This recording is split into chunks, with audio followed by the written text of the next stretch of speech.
Just before going to bed tonight, I thought I'd bring you a roundup of what's been going on in Israel and around there. So the rumor mills is going wild. There are people driving cars and pipping and hooting in London to celebrate. There are people in Greek refugee camps celebrating the attack of Hamas.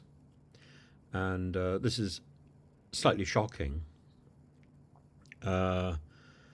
The Taliban apparently want free passage through Iran and various other countries to get to the eastern border of Israel so they can attack at the same time.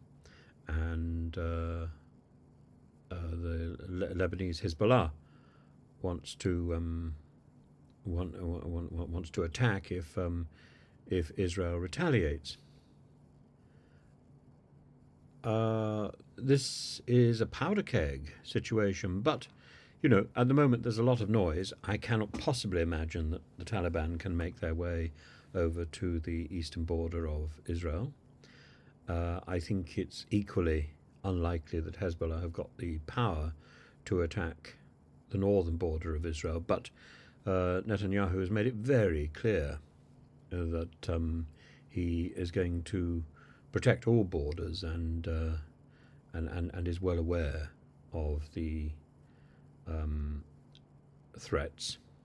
Also, there was this extraordinary piece of fake news, which I'm afraid I fell for absolutely, that Netanyahu had been taken to hospital. It was very specific, and it came through Greek news first.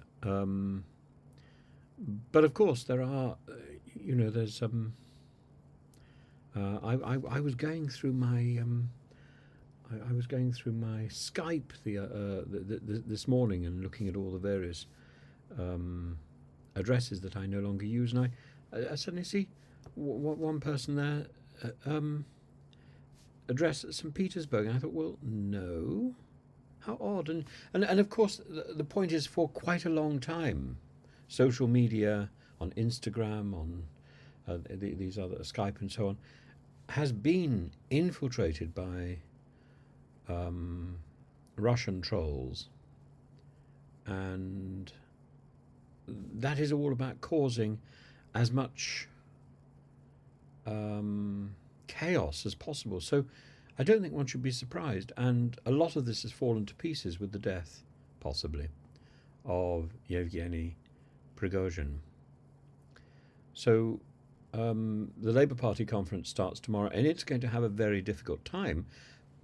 Keir Starmer is going to have to steer a very bumpy boat while decrying the invasion of Israel at the same time, also expressing concerns for the Palestinians, the Palestinian civilians caught up in this mess. But that is the balancing act. And I think also Keir Starmer will be very much aware of the traps into which Jeremy Corbyn fell in his overzealous support for the Palestinian underdog. One should never underestimate the misery that it must be to live as a Palestinian in the Gaza Strip, or indeed even in the other freer part of Palestine. It's not a great situation, but at the same time, the state of Israel is a globally recognized state, and the threats of Iran that Israel should not exist are abhorrent. They undermine the concept of sovereignty. They undermine the concept of civilized interplay between nations.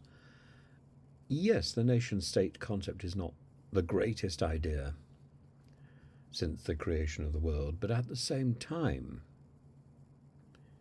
it's the one that most countries and most peoples have adopted.